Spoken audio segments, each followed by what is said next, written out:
What the pandemic has brought about for many of us is a lot of loss of human life in many cases, but also losses related to the plans that we made or the weddings that we would have attended or the events that we would have watched our children do. Like all of the disruption has created a lot of loss that I think we're not really sure where to put, especially in the context of a company or a business where, we maybe check in about the weekend, but we're not talking a lot about our feelings. So I think this is an interesting time for leaders to become really savvy in grief and in how grief shows up in the workplace and in helping people create spaces for grief in a way to really bolster their mental health for the hard things.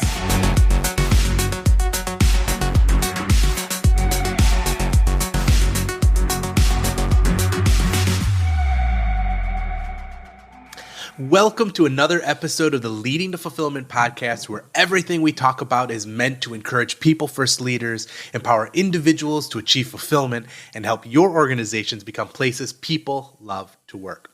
I'm your host, James Laws, and I have a great show in store for you. My guest for this episode is Dr. Sherry Walling. Sherry Walling is a clinical psychologist, speaker, podcaster, best-selling author, yoga teacher, and mental health advocate. Her company, Zen Founder, helps leaders and entrepreneurs navigate transition, loss, conflict, or any manner of complex human experience. She hosts the Zen Founder podcast, as well as the Mind Curious podcast.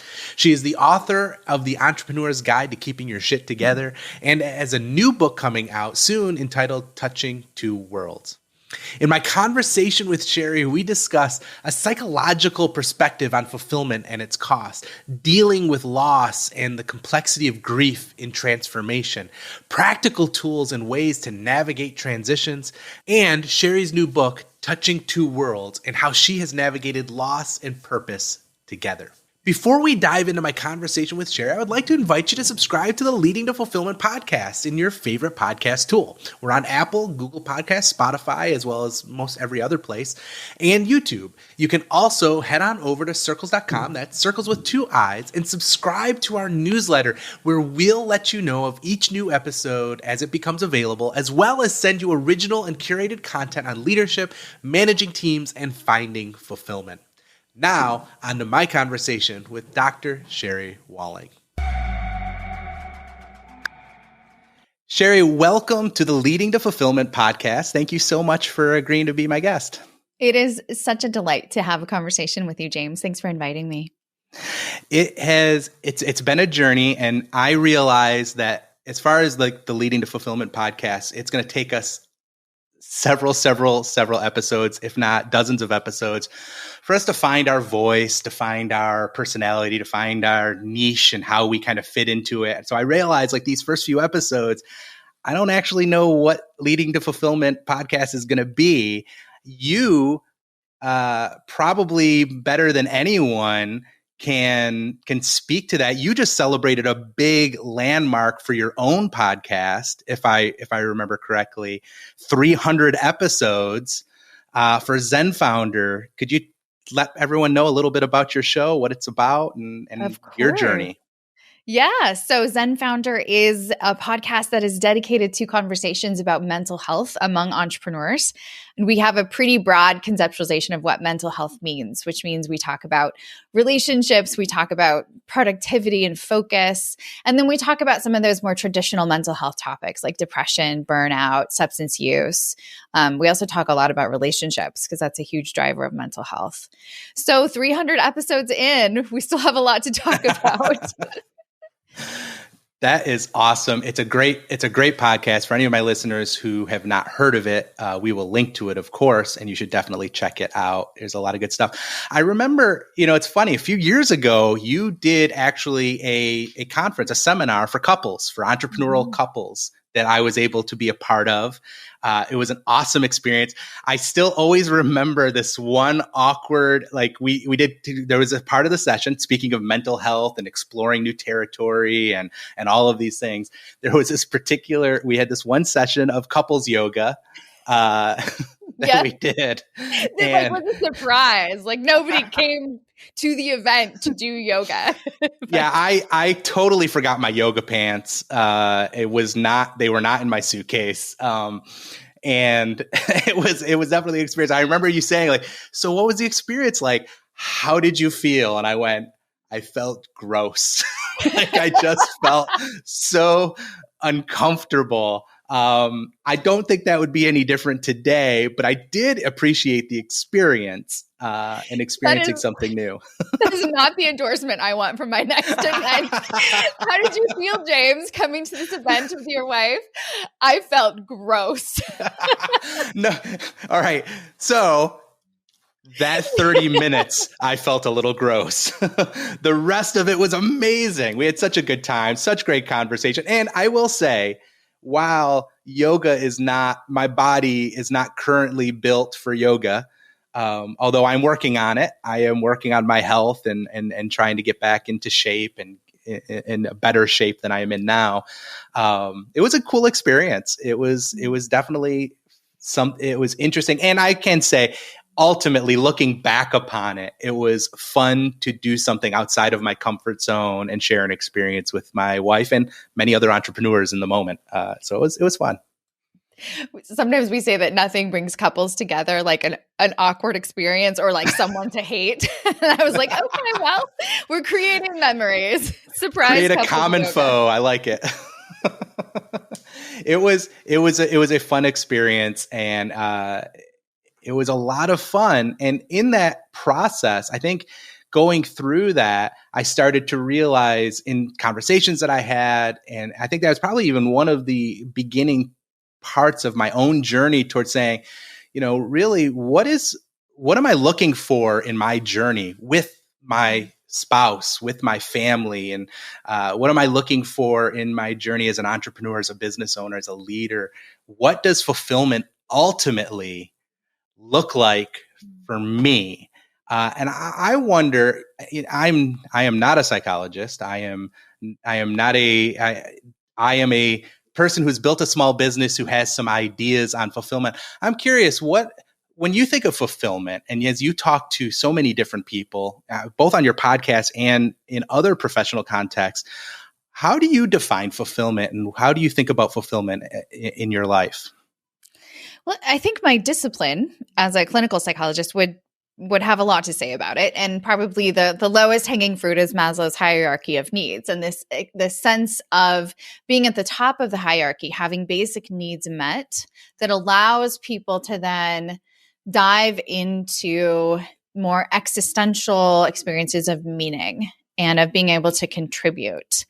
And I think for me, as a psychologist that really focuses on entrepreneurs, the people that I work with who seem to really be in a groove where they find a lot of satisfaction and meaning in their lives are those who have both an internal sense of satisfaction of what they are creating, and there's a lot of alignment between their gifting and their joy and how they spend their time. And then they're also able to do things out of that joy and gifting that help to move the world forward or make life better for the folks around them. That's really cool. I have here, you've recently, not recently now, actually you have a new book coming. We'll talk about that in a little bit. But you did recently write a book a little while ago. I have it here, Keeping Your Shit Together, The Entrepreneur's Guide to Keeping Your Shit Together, which is, of course, an awesome title. And later, by the way, as we release it, I have 3 other copies here that I'd love to give away to some listeners. So I will give instructions at the end of this episode on how you can get a copy of this book and where you can buy it if you don't get a free copy. And just filled with great stuff about that kind of entrepreneur journey. And you talk about, this fulfilling, this wanting to change the world better, but also doing it from a place of joy. But you have a passage, and I just want to quote this one sentence and see if you can unpack this a little bit for me. You say, goal setting begins with the pain you'll pick in exchange for the success you want. And that sounds, of course, to anybody listening, that sounds maybe awful. on A some little levels. masochistic. A little masochistic, but I resemble the sentence, and I wonder if you could unpack that a little bit in context of this wanting to find joy, wanting to find fulfillment, wanting to make a difference in the world, and yet knowing in order to be successful, there is this trade-off of what pain are you willing to endure or inflict on yourself in order to achieve fulfillment and change in the world and joy all at the same time. Yeah, I think, and this is not my unique idea, but I think when we are asking these questions around fulfillment and around what we want out of our lives, we have to ask what we're willing to sacrifice because in a way, everything is hard. It's hard to start a business. It's hard to be excellent at something. It's hard to get an advanced degree, but it's a different hard to not, right? It's a different hard to not live up to your potential. It's a different hard to spend 6 or 7 hours an evening watching TV and maybe overloading your body with food you don't totally need. Like that maybe isn't hard in the moment, but that's a hard path down the line, a really, a path in which maybe you're understimulated intellectually and maybe not caring for your body. So I think there's lots of hard in the world, and choosing your hard, choosing to stay in a marriage that's challenging, choosing to show up for kids that are rocking your world with their challenges and needs and demands some days. There's lots of hard. It's just a sort of question of which hard you want or which hard will lead you to the outcome that's most fulfilling. That reminds me of, I can't remember where I heard this quote last, but to me, it's a powerful reminder. And I believe the quote is, discipline is choosing, is giving up what you want now for what you want most. And there's, and some of what you said there kind of resonates with that idea that in the moment, to feel better, I may want all of this unhealthy food and it's comforting to me in the moment. But what I want most is to live a long life, to be around for my family and to be able to be active with my kid and to be around for a very long time. And what I want now sometimes is in direct contradiction to what I actually want most. And there is some pain in making that choice of, I want to be comforted now. I want to have that in the moment. But man, what I want most is I have to say no to that thing and endure through this period of time that I'm in. As you focus more on mental health for entrepreneurs, what are some tips you would give to entrepreneurs to take kind of care of themselves, especially in what is really a crazy time right now with the pandemic, great resignation. Employees are looking for new opportunities. Leaders are trying to figure out, how do I keep my team engaged and fulfilled and happy in their current roles? Like, what would be some advice you would give to help them focus on their own mental health and perhaps even kind of give that to their teams as well? Yeah. I think this is such an unprecedented time. And I'm glad you sort of referenced the Great Resignation, because I've been thinking a lot about it. And I've been thinking about it a lot in relationship to how we as individuals, but then as communities of people, and I would say a company as a community, it's a grouping of people, how we interact with grief.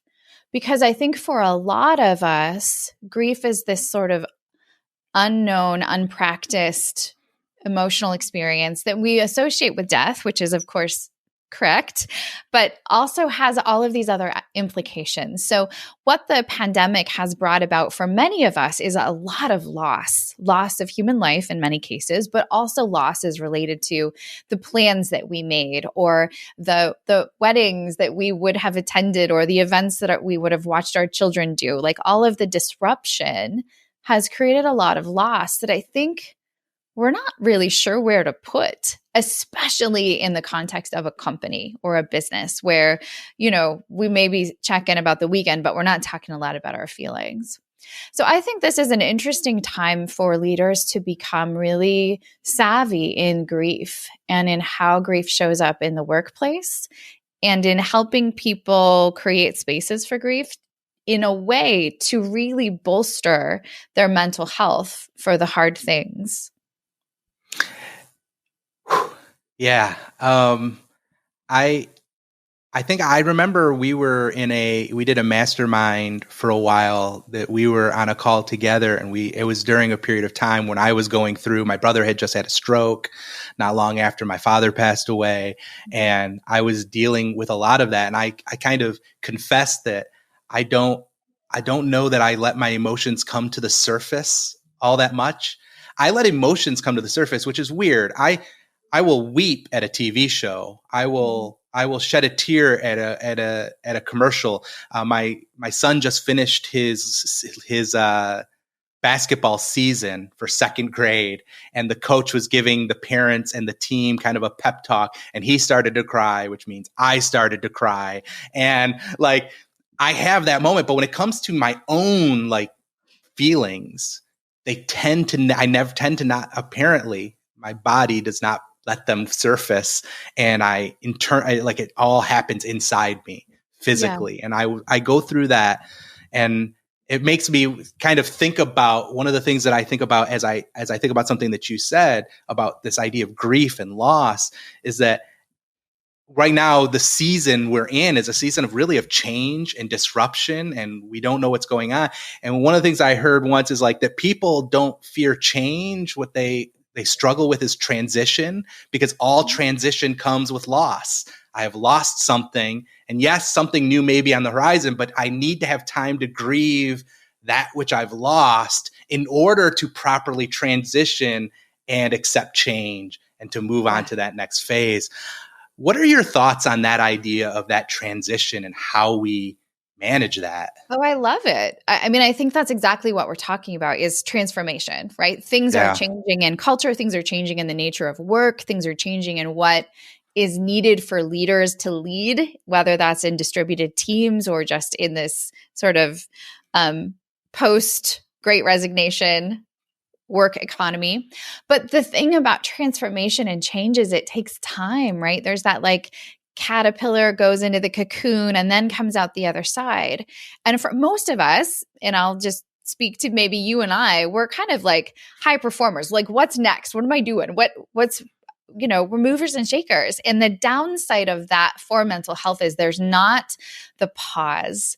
There's not the space. There's not the cocoon moment where we are able to say, I was this way, and now I am in transition. I'm grieving, I'm shifting, I'm moving, and I'm coming out the other side, something else, some new or different version of a grown me. And without the incubation period, we're just sort of like mutating without really being intentional.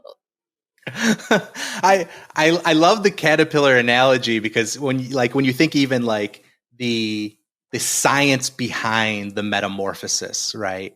It defies logic that we understand, like the idea that this caterpillar gets into this cocoon and basically liquefies everything that it was, and then transforms into something completely new and different. And how often does that happen in stages of our lives that happens unintentionally? And I think that's something that you're talking about, right? Is like, how do we have intentional transitions? How do we give ourselves space to intentionally grieve what was lost and intentionally embrace what is new and actually make it through that transition? And I think that happens a lot more in our lives than we recognize. Right. I think adult development is something that we should probably all be talking more about. The version of you when you're 25 is way different than the version of you when you're 45 or 65. And we give a lot of attention to how children develop wonderfully, but I don't know that we're always as aware in ourselves as adults, maybe because our bodies don't change quite as much, although I don't know about you, but mine does and is as I age. But we tend to think we've arrived when it's like, okay, I've chosen a vocation. This is my job. Now I've chosen a partner. This is my partner. This is my spouse. I have these children. And the variables feel set. But what I learn and as I work with entrepreneurs is like, the variables are not set. The variables change all the time, but we don't necessarily give ourselves the cocoon time to change inside along with what's changing outside. So what are some practical ways and tips that when you do recognize I am entering into a state of transition, or I missed the entrance, but I know I am fully in it right now, and I better do some things to help myself through this process? What are some practical ways we can apply to help us through these transitions? I think one of the greatest tools is developing practices that create or increase your capacity for introspection. So a good old-fashioned journaling practice. I mean, in terms of psychological benefit, there are a few others that are more accessible, cheaper, and easier to do than just having a brief journaling practice each day. The capacity to look inside. A gratitude journal is right alongside that. That has a lot of benefit and also increases introspection.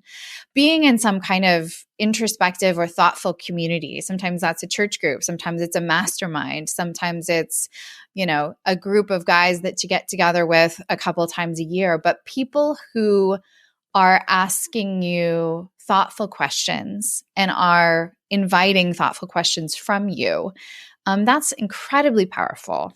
And then I think leveling up from there, it's important to be in therapy or have a coach, have someone who is appointed in that role of, hey, help me grow, be my mentor in my own growth, and help me see what is not automatically obvious to me.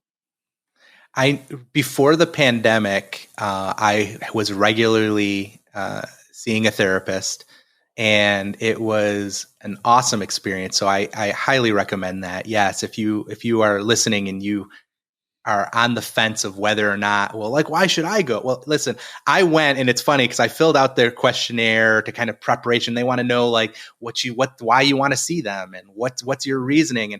And when I got there, they were like, so you don't have anything specific that you want to talk about? And I'm like, no, I just feel like I go to a doctor and get a checkup for my physical body to make sure everything's working the way it's supposed to be working.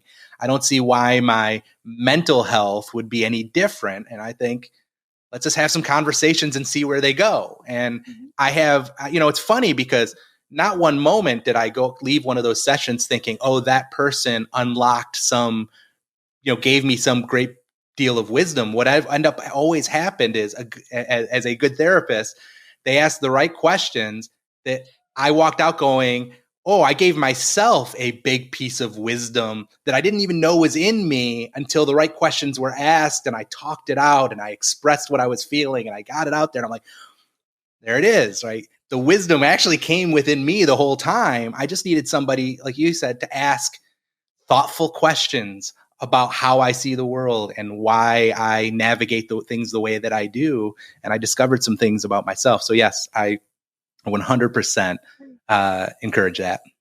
And that's why I categorize that kind of relationship as introspection, right? Yeah. It's not a course. It's not a book you're reading. It's not you receiving information. It's you kind of inside out, right? You're connecting or someone's helping you make connections with things that are already inside of you, and you have a new way to interact with them, and then they come out in the conversation. And I love this idea of introspection too. I've written a blog post over on the website where the podcast lives, circles.com. And I write about adding boredom into our schedule. And I use the term boredom because, you can call it what you want. You can call it margin. You can call it the pause. You can call it an intermission or whatever you want to call it. I use the term boredom because like when my son will come to me all the time and be like, I'm bored. I don't know what to do. I don't have anything to do. And I'm like, you have no idea how lucky you are, because as you become an adult, you're never bored.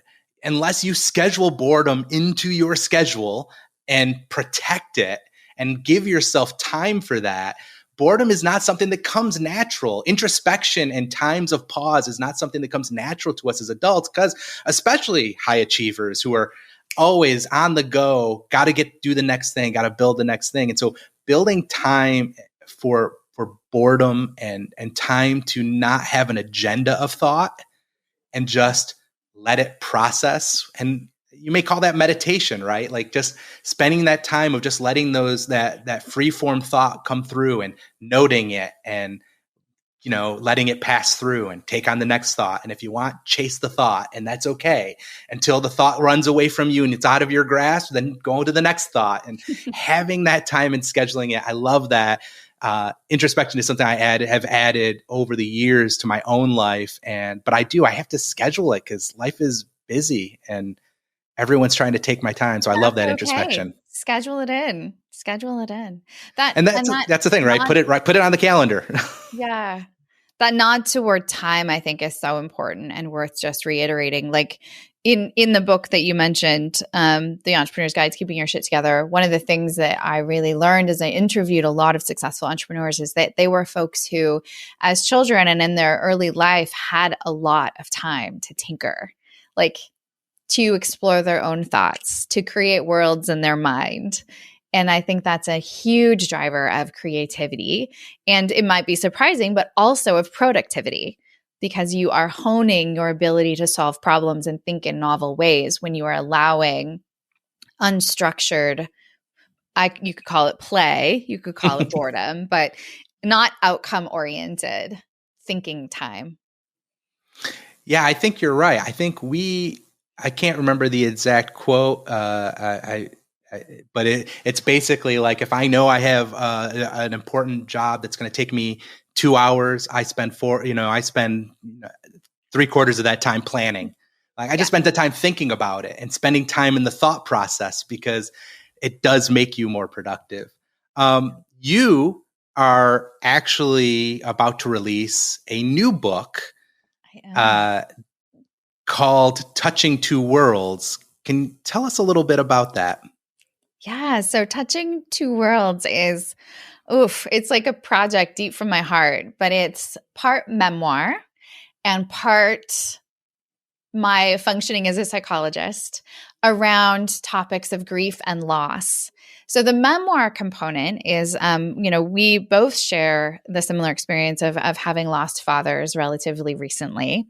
And then I also lost my brother 6 months after I lost my father. And so these double losses really pushed me to kind of, I guess, maybe put my money where my mouth is not the right analogy here, but pushed me to really dig down deep and think, how do people keep going as productive leaders who have something they want to do in the world when they're also carrying so much painful loss? And so that's the Touching Two Worlds component of the book, is how to live in both joy and beauty and creativity and ambition, and then also be faithful to the heaviness of grief and of loss and the heartache of losing people that I love very, very much. So how to bridge the gap, the emotional whiplash between those two pieces. So the book contains some stories. Some of them are funny, some of them are silly, some of them are very sad. And then it contains, each chapter has what we're calling like a take a moment section that invites someone into a practice, a journaling activity. There's a couple yoga exercises in there for you, James. I can't wait. But just something to help people move forward through their own experiences of loss and grief. Now, before the show, you were telling me a little bit about some of the preparation that goes into this. This book is coming out in July, I believe. In July, yeah, which feels like an eternity for me. But we will be posting a link. If you're interested in the book, you can sign up to get updates and for pre-release when it gets ready to come out. But in July, you're getting ready. We were talking a little bit about it and some of the work that you're doing around the promotion of the book and the release of the book. Can you tell me a little about it? Because it's actually not something I have heard before for a book release, and I love it. I think I've not heard of this either. So if someone else has had a circus around your book, let me know. So I in my playtime, in my spare time, I train in circus arts. I started doing this around the time that these losses started happening. So I started when I was about 40. And so I've been an aerialist both on the flying trapeze and then in the aerial fabrics for about 4 years. And it was extraordinarily helpful to me to have this physical practice as I was going through so much heartache. I also have a coach, one of my dear friends and coaches, her name is Lynn, who lost her brother to suicide right around the same time that I lost my brother to suicide. So we got together and started thinking, okay, I've written this book about grief. What are some ways that we can integrate the circus arts into a story about mental health and grief and loss? And so we came up with this whole, I think, very unique and very beautiful circus arts show in which we will walk through the experience of mental health and connection to disconnection, loss, grief, depression, addiction, and sort of the implosion. And then we're going to walk back into health again. And we are producing this in Minneapolis in May, and that will be in honor of Mental Health Awareness Month. And we're also doing it in partnership with NAMI, which is the National Alliance for Mental Illness. And so it will be a fundraiser for them. So it's quite an extraordinary thing. I've never done anything like this before, but it feels just like this work of love to be able to do this show with people that I really care about and respect. It sounds amazing. I really, it's what's interesting about it too is like when I think about the concept of the book that you've written, Touching Two Worlds, I don't immediately think to pair it with a circus act, an aerial circus act.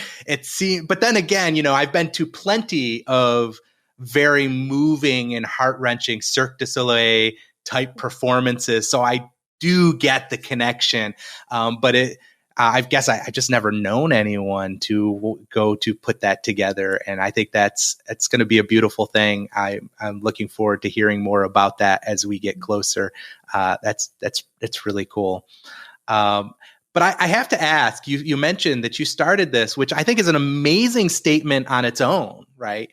That this isn't something you've done that you picked back up from your childhood. This is something you started at 40. Yeah. That's not a lot of 40-year-olds have a moment in their life they're like, you know what? I'm going to do trapeze and aerial silks and stuff like that. Like, how did that become the thing in this journey? Yeah. So I moved from California to Minneapolis when my husband, Rob, sold his company. So we decided to move, and I needed an indoor activity because it may surprise you to learn, but it snows a lot here. And I was not that excited about running in sub-zero weather. I'm just not that hardcore.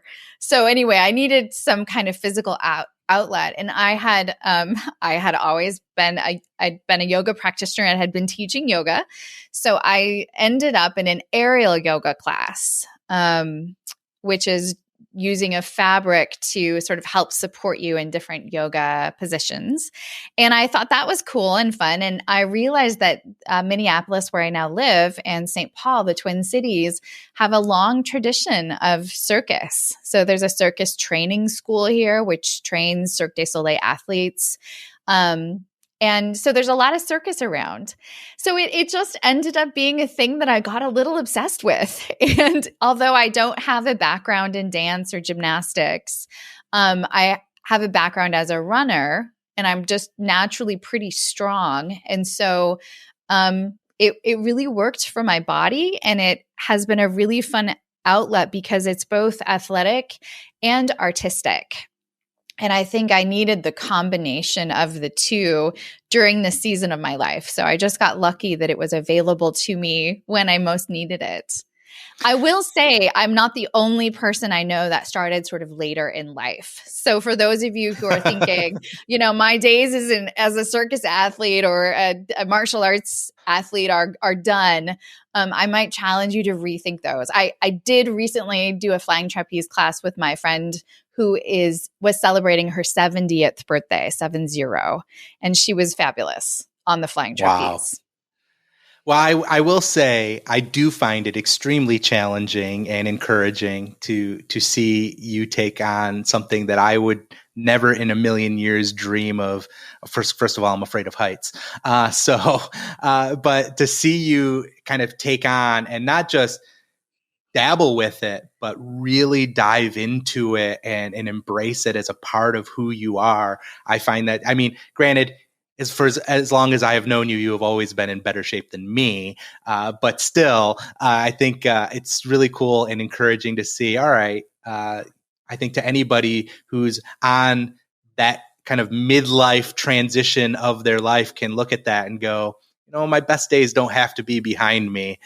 They can still be, the best days are still ahead.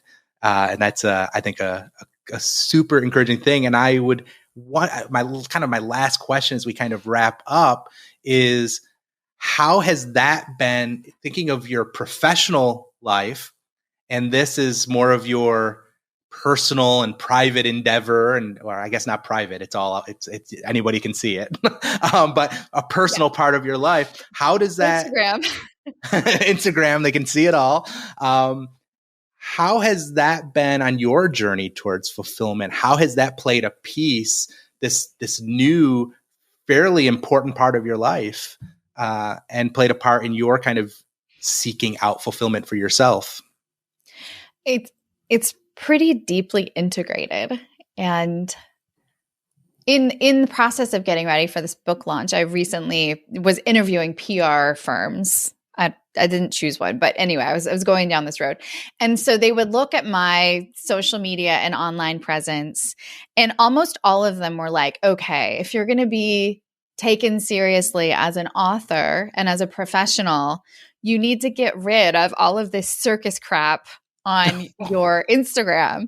And I was like, I can't, because if you understand my message in the world, it's that we are able to cope with really painful and hard things and to also hold on to joy and delight and play. And it has to be both, right? I can be a super serious author. I'm a really good psychologist, but I also have to be able to demonstrate that I know how to play and laugh and spin around and laugh at myself. And I think circus is that discipline for me. I'm not good at it, James. Like, I fall down a lot. I post pictures of my bruises and my face plants. And that's all really important to not taking any of the rest of it too seriously. If the listeners take away anything, that last little bit, I hope they take that to heart, just to be authentically who you are and find joy and delight even in the seriousness of your endeavors of wanting to change the world, that both do not have to be in opposition of the other. And to that, any PR firm that would say that, like, find a different business, because it's not the right idea. Boo-boo. We're not going to do it. Sherry, thank you so much for taking the time to be on the show with me. Give you a last word. Is there anything that you'd like our listeners to know, how to find you or anything like that? Oh, you can find me on the internet. So the new book is called Touching Two Worlds, and that will come out in July, but we'll start kind of our pre-launch campaign and making some noise about it probably at the end of March. So by the time this episode comes out, hopefully touchingtwoworlds.com will be alive and well, and you can learn about all the things that we're doing around that book. And then for my other endeavors, my life as an entrepreneurial psychologist, you can find me at Sherry Walling or at Zen Founder, which is also the name of the podcast. So thank you so much, James. It's so delightful to be with you. And I'm so glad that you are hosting these conversations, because I think people can spend their lives being really busy and not really asking these questions about what it means to be fulfilled. And I think these are the real questions. So I'm glad you're engaging a community around asking them. Thank you. Well, thank you, Sherry. I appreciate you being on the show, and we will, of course, try to have you on again in the future. But thank you for being on the show. I always come away from a conversation with Sherry like I've just had a great therapy session, and this episode was no different. I want to thank her again for being my guest on this episode, and I hope you got something from it. Everything we mentioned, including the full transcript of the show, is available over on our website, and you can access it anytime by visiting leadingtofulfillment.com/007. There's no question that the past couple of years have been filled with change, transition, and loss. And in my conversation with Sherry, she gave us some ideas and tools to start the journey of processing some of it. One of her suggestions, I think, is one that I personally think we need to normalize, and that's the idea of a regular session with a trained therapist. Therapy isn't only for when you're dealing with a mental health crisis. We get checkups at the doctor for our physical health, regular checkups at the dentist and eye doctor to make sure that everything works and looks like it's supposed to. We even take our cars to get regular maintenance to make sure that they will run well for as long as possible. Why in the world would we do any less for our mental well-being? Our mental and emotional states are complex and just as prone to going haywire as anything else. There's so much deep within you yearning to be discovered and nurtured. The right therapist can help you do that. I know that being able to see a therapist is a privilege that not everyone has. It's usually not free, and it can be hard to get out of the work during office hours. That being said, the benefits are staggering, and if you're privileged enough to be able to see a therapist, I highly recommend it. Thanks for listening, and I hope you'll join me on the next episode of Leading to Fulfillment.